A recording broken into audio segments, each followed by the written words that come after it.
Shalom, Bapak Ibu yang dikasih oleh Tuhan. Ada satu judul khotbah saya, khususnya di video ini, yang menarik, ya, menggelitik orang untuk mengetahui isinya, yaitu persepuluhan abal-abal. Nah, Bapak Ibu, apa yang dimaksud dengan persepuluhan abal-abal?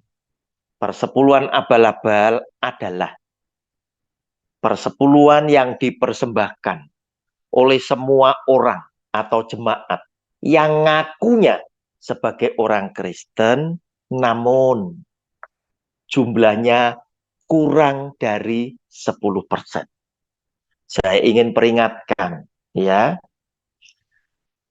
jika Anda melakukan hal seperti itu, Anda akan kena kutuk karena Anda menipu, mendustai Tuhan. Baca Maleakhi pasal 3, mulai ayat 6 sampai dengan ayat 10.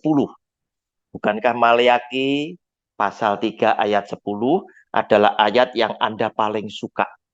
Ya, Bapak Ibu, namun sebelum ke sana, ya, kita akan menyaksikan video persepuluhan dari dua pendeta yang berbeda. Berarti dalam video saya ini yang berjudul persepuluhan abal-abal ada dua video. Yang pertama dulu kita saksikan dari Pendeta Gilbert Lumuendo. Nggak usah tepuk tangan, lu 10 apa 2,5? Persembahan 2,5%. Iya. Persembahan 2,5%. Iya. Puas banget dia seminggu. Bapak Ibu, itulah video dari Pendeta Gilbert yang akhirnya beliau harus berurusan dengan hukum karena tidak elok untuk disampaikan, ya, karena beliau sedang membandingkan antara persepuluhan dengan zakat dari saudara kita Muslim yang 2,5%. Bapak Ibu, tetapi saya tidak akan membahas itu. Saya mengambil potongan ini, saya membaca apa yang mau dilakukan oleh Pendeta Gilbert. Salah satunya adalah dia ingin jemaatnya itu diyakinkan bahwa persepuluhan itu, kata Pendeta Gilbert, dengan tafsir yang salah, ternyata bisa mendapatkan fasilitas dari Tuhan, yaitu ibadahnya cuma hari Minggu saja. Salah, orang Kristen ibadahnya setiap saat, ya. Setiap saat, tidak cuma hari Minggu. Dan Tuhan tidak pernah inginkan duit saudara, kemudian dia memberikan fasilitas, kemudahan, sehingga Anda bisa ibadah seminggu cuma satu kali, yaitu hari Minggu. Salah, ya. Nah, di situ Pendeta Gilbert ingin, dengan fasilitas yang diberikan oleh Tuhan, ingin mendorong, ya, jemaatnya supaya kamu itu bayar persepuluhan itu yang pas 10% begitu loh. Jangan kurang. Maksudnya seperti itu. Nah, Bapak Ibu, video ini cocok dengan judul saya, yaitu persepuluhan abal-abal, yaitu persepuluhan yang dipersembahkan oleh semua orang, jemaat, yang ngakunya sebagai orang Kristen, tapi jumlahnya lebih kecil dari 10%. Bapak Ibu, hati-hati. Hati-hati sekali. Kita lihat, Ulangan pasal 26, ayat 12 dan 13.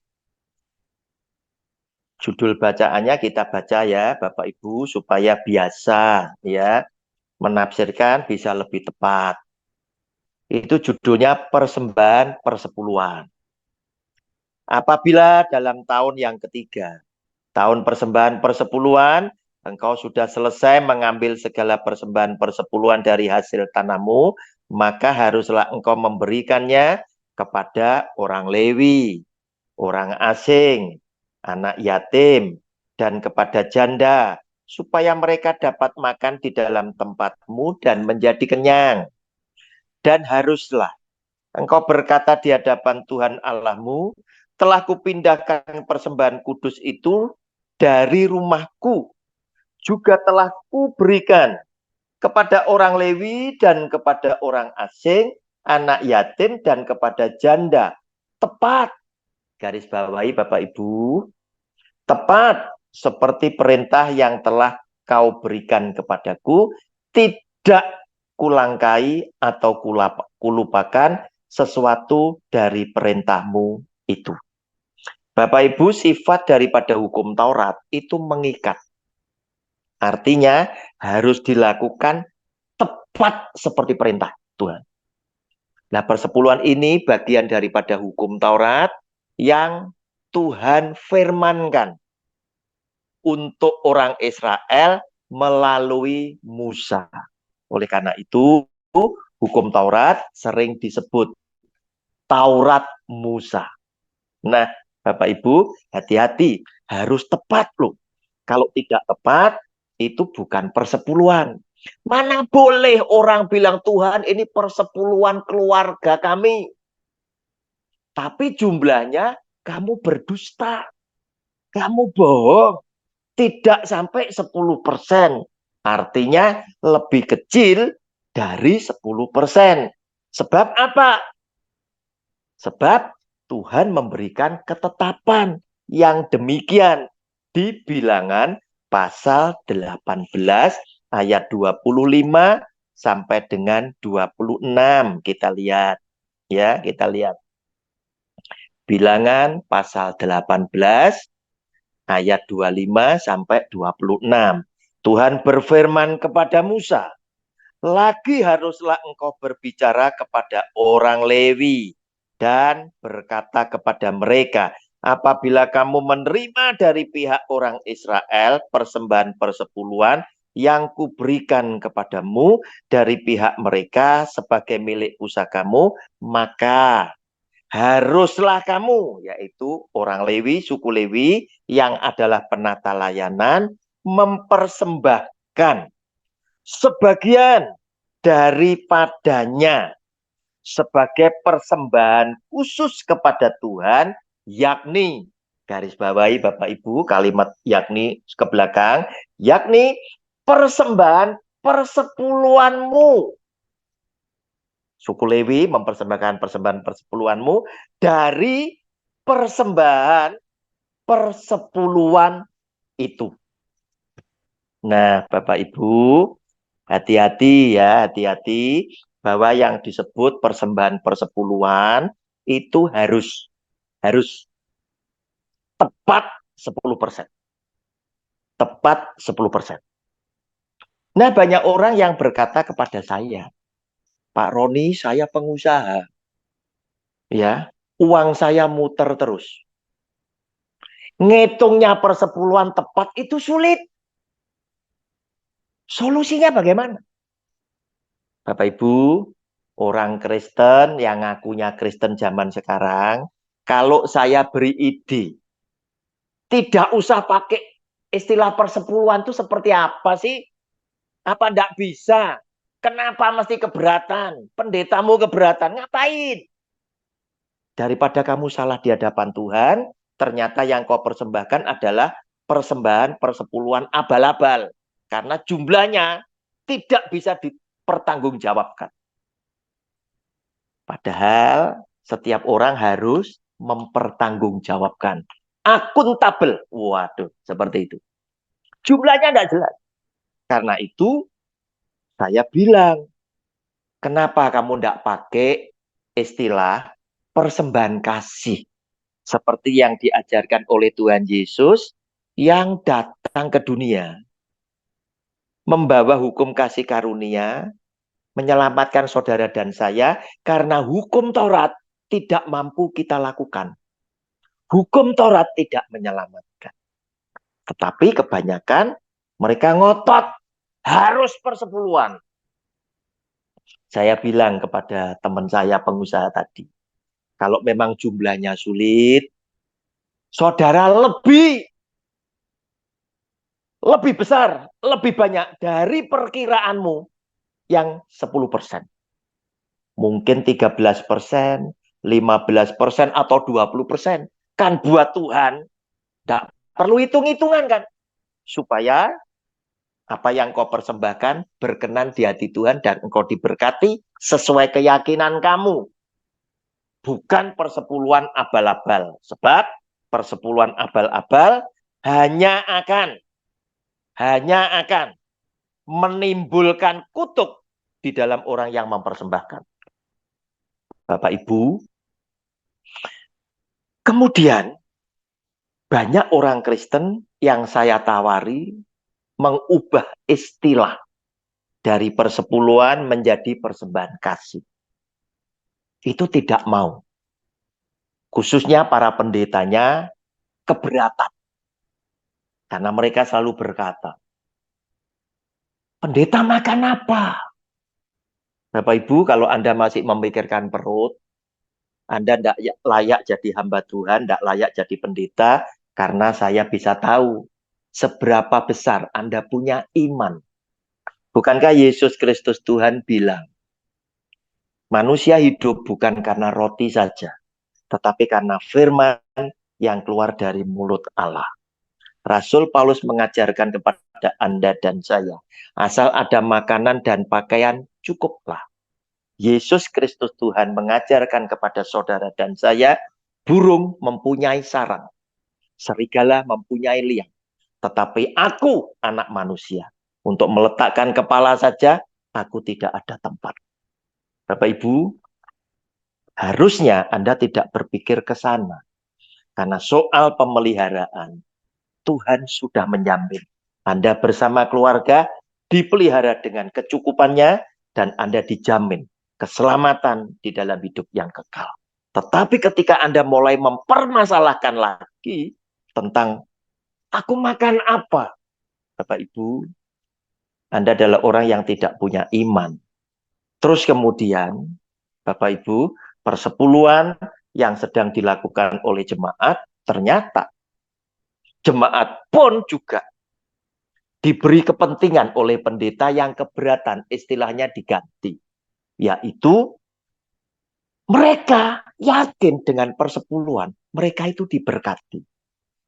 Mari kita tayangkan dulu ya ayat Alkitabnya dari Maleakhi pasal 3 mulai ayat 6 sampai dengan ayat ke-10 yang menjadi kesukaan Anda yaitu ayat yang ke-10. Judulnya pembayaran persembahan persepuluhan menyenangkan hati Allah. Yang tidak abal-abal ya. Bahwasanya aku Tuhan tidak berubah dan kamu Bani Yakub tidak akan lenyap.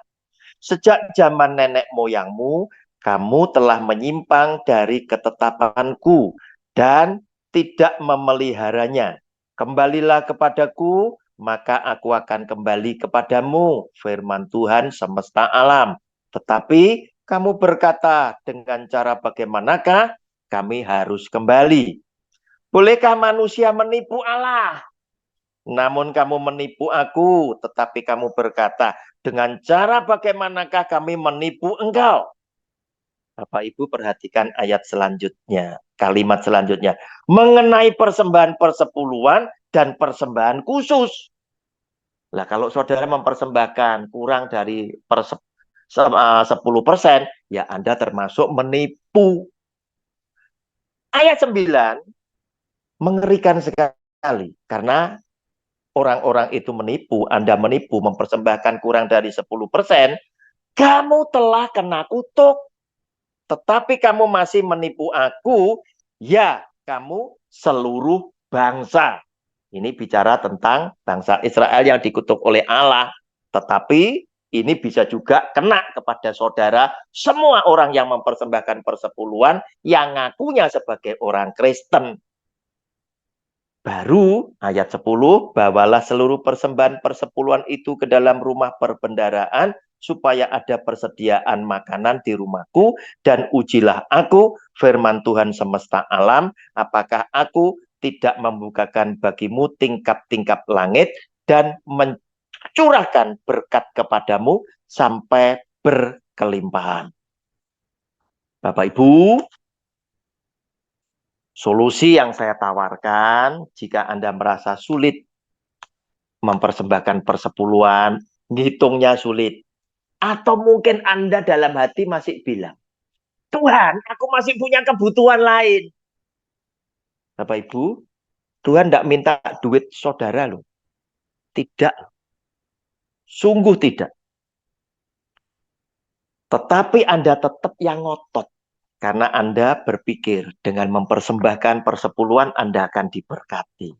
Tetapi tadi sudah kita baca, Tuhan bilang, kamu menipu aku. Kepada bangsa Israel, juga kepada Anda yang suka ngomong, kami kan Israel rohani.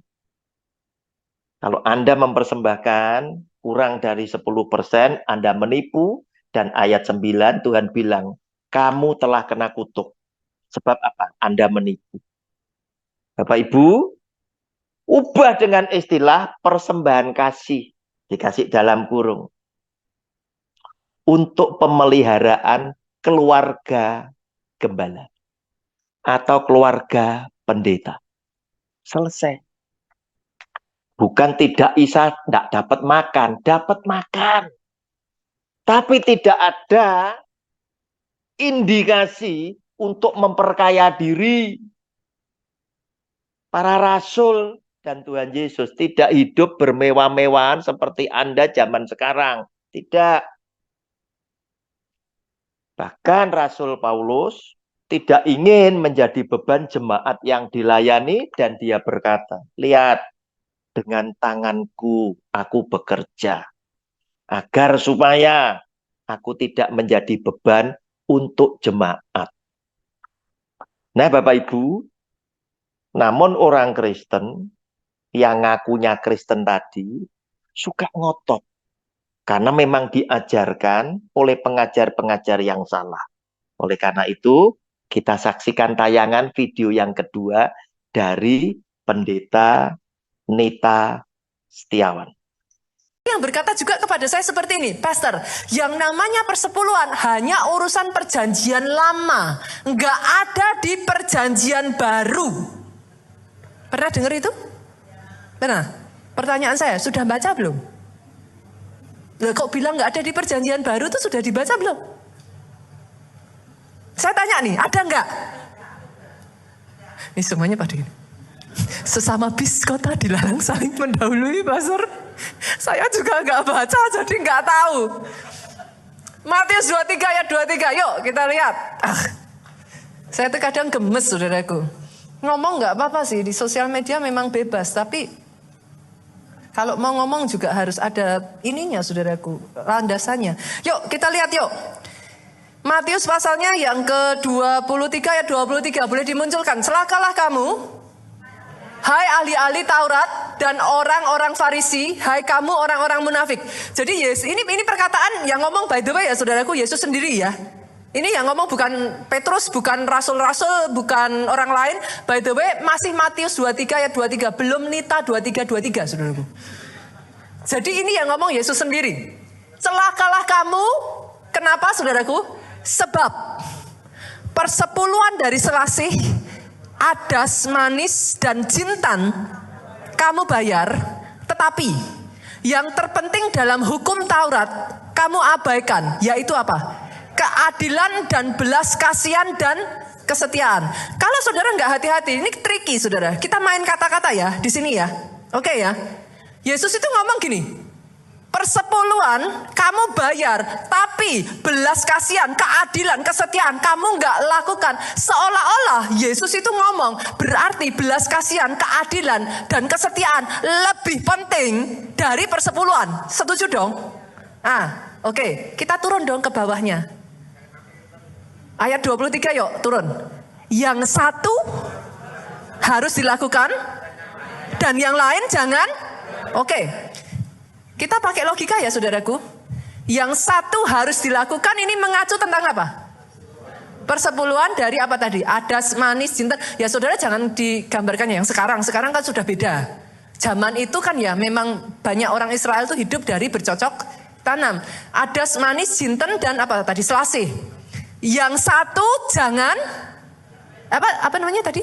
Boleh dimunculkan lagi? Yang satu harus dilakukan, dan yang lain ini apa? Belas kasihan, keadilan, kesetiaan. Jangan diabaikan. Logika saya masuk nggak ini sudah? Masuk ya? Bukan asal tafsir kan? Oke. Berarti saya tanya, di perjanjian baru ada nggak bicara soal persepuluhan? Yang ngomong siapa? Oke, ya sudah. Habis perkara tuh. Jadi besok kalau ada yang ngomong sama saudara, di perjanjian baru tidak ada. Wah, nanti saudara akan jadi pinter-pinter nih saudara di sini. Saudara langsung bisa jawab, disimpan ini. Matius 23 ayat 23. Nah, Bapak Ibu, itulah video pengajaran dari Pendeta Nita Setiawan. Ya, dia meyakinkan jemaatnya, katanya, bahwa Yesus Kristus Tuhan kita juga mengajarkan persepuluhan di perjanjian baru. Nah, Bapak Ibu, berulang kali saya selalu mengingatkan teman-teman pendeta, pembicara. Kalau kamu menafsirkan ayat Alkitab, perhatikan yang pertama, judul konteksnya, konteks bacaannya itu apa. Nah, tadi Pendeta Nita Setiawan itu menerangkan bahwa di dalam Matius 23 ayat 23 itu Yesus Kristus Tuhan sedang ngajar loh tentang persepuluhan kepada saudara. Saya jawab pasti tidak. Anda salah menafsirkannya. Coba ya sekarang lewat video ini Anda tarik ke belakang ayat sebelumnya ya untuk mengetahui judul bacaannya apa sih. Lagi ada apa sih Tuhan Yesus kok ngomong seperti ini, kok bersabda seperti ini? Ayo kita lihat ayat 22, 21, 20 terus. Akhirnya kita ketemu Matius pasal 23 ayat 1, itu di atasnya ada judul bacaannya. Itu konteksnya. Yesus Kristus Tuhan sedang apa? Judulnya ternyata Yesus mengecam ahli-ahli Taurat dan orang-orang Farisi. Ahli Taurat, orang Farisi, tokoh agama, ini adalah orang yang mengajarkan umat Israel untuk melakukan. Begitu loh. Karena mereka adalah orang-orang yang ngerti tentang kitab suci, sedang dikecam, sedang dikritik habis-habisan. Nah, Bapak Ibu, kita baca sekarang Matius 23 ayat 23. Apa betul Tuhan Yesus sedang mengecam ahli-ahli Taurat dan orang-orang Farisi? Mari kita saksikan. Celakalah kamu. Nah, kita tahu dibuka oleh Tuhan Yesus dengan kata celaka. Berarti betul ini. Dia sedang marah. Dia sedang mengecam, mengkritik ahli Taurat dan orang Farisi. Hai ahli-ahli Taurat dan orang-orang Farisi. Hai kamu orang-orang munafik. Nah, kemunafikan mereka itu dikritik. Karena apa? Sebab persepuluhan dari selasih, adas, manis, dan jintan kamu bayar. Tetapi yang terpenting dalam hukum Taurat kamu abaikan, yaitu keadilan dan belas kasihan dan kesetiaan. Yang satu, yaitu persepuluhan selasih, adas, manis, dan jintan harus dilakukan. Dan yang lain, yaitu keadilan, belas kasihan, dan kesetiaan jangan diabaikan. Nah, Bapak Ibu, maksud bacaan ini apa? Di tengah-tengah Tuhan Yesus sedang mengecam. Bapak Ibu, dia sedang mengecam, bukan dia sedang mengajarkan tentang kita harus membayar persepuluhan di zaman kasih karunia ini. Sebab apa? Anda harus tahu lebih dulu, selasih, adas, manis, dan jintan itu adalah tumbuh-tumbuhan yang dipakai untuk bumbu masak dan tidak ditanam secara khusus, namun ditanam di sela-sela tanah yang masih tersisa. Oleh karena itu, hasilnya juga tidak banyak dan harganya pun itu murah. Nah, di sini dikecam, kamu ini munafik. Sebab apa? Munafik tadi, kamu itu suka mencitrakan diri sebagai orang yang sok suci, sok jujur, sok taat.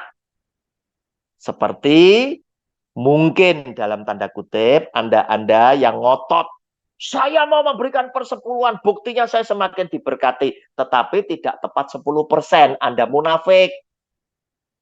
Ya, Anda itu sama seperti kemunafikan yang dilakukan oleh ahli Taurat dan orang Farisi. Anda menipu Tuhan dengan jumlah yang tidak tepat. Nah, Bapak Ibu, kemunafikan itu dikritik oleh Tuhan Yesus karena apa? Karena mereka ingin menunjukkan yang sedikit, yang kecil, yang murah, itu kami tidak mau curi. Nah, harusnya Anda pun punya semangat seperti ini. Jangan mempersembahkan kurang dari 10%. Harusnya Anda tepat atau lebih besar dari 10%.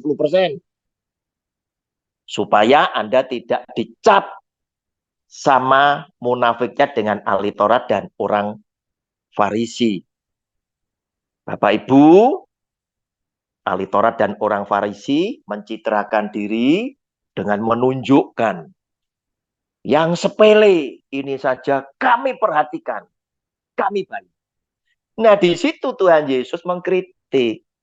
Ya, kalau yang sepele, ya, kamu perhatikan, harusnya yang terpenting di dalam hukum Taurat, yaitu keadilan, belas kasihan, dan kesetiaan, pasti kamu akan utamakan. Oleh karena itu, dia bersabda, yang satu, yaitu persepuluhan adas manis, selesai adas manis dan jintan, itu harus kamu bayar.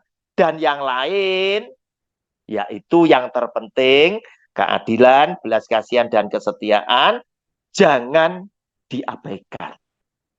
Harusnya kan seperti itu. Kalau yang sepele saja kamu mau melakukan, pastilah yang terpenting lebih kamu utamakan.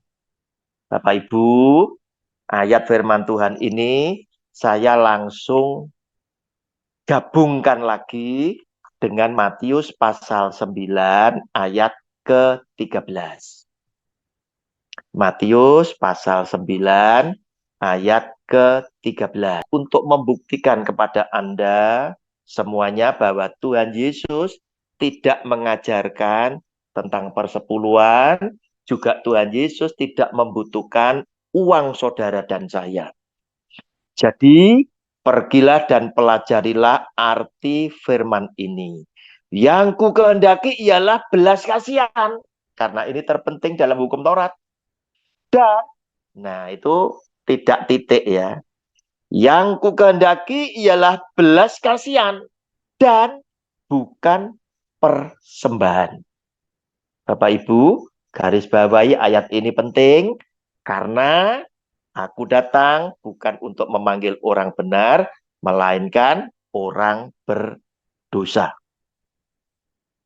Bapak Ibu, Tuhan Yesus menaruh belas kasihan kepada siapa? Yang pertama kepada orang berdosa, agar supaya Anda mengajarkan firman Tuhan dan mereka bertobat. Mereka diselamatkan bersama keluarga. Yang kedua, Tuhan Yesus menaruh belas kasihan kepada siapa? Dia pernah bilang, ketika aku lapar, kamu kasih aku makan. Ya. Nah, ketika aku haus, kamu kasih aku minum. Tujuan persepuluhan apa? Supaya mereka makan di tempatmu dan menjadi kenyang. Supaya ada persediaan makanan di dalam rumahku. Persepuluhan diperuntukkan untuk mereka yang lapar. Sehingga di dalam Ulangan pasal 26 ayat 12 dan 13 tadi, persepuluhan sebetulnya diperuntukkan bukan hanya untuk suku Lewi saja. Lewi tidak serakah. Ternyata orang asing dapat menikmati. Janda diperhatikan, ya. Kemudian anak yatim juga diindahkan. Tetapi banyak pendeta justru pakai ayat janda miskin tadi. Lihat janda miskin itu tadi mempersembahkan hidupnya. Masakan kamu. Ini pesan yang terselubung. Masakan kamu yang kaya. Mempersembahkan tidak sampai 10%. Kan seperti itu. Dan saya menggarisbawahi. Persembahanmu yang mengaku di hadapan Tuhan. Yang berbicara kepada Allah. Tuhan, ini persembahan persepuluhan keluarga kami. Koreksi lebih dulu. Itu abal-abal atau memang persembahan persepuluhan. Perhatikan jumlahnya. Supaya engkau diberkati karena engkau jujur di hadapan Tuhan. Bukan penipu. Seperti bacaan Maleakhi pasal 3 ayat 6, ayat 7, 8, 9, dan 10. Bapak Ibu, mengapa saya memperhatikan ini? Sebab Anda sendiri yang ngotot untuk mempersembahkan persepuluhan.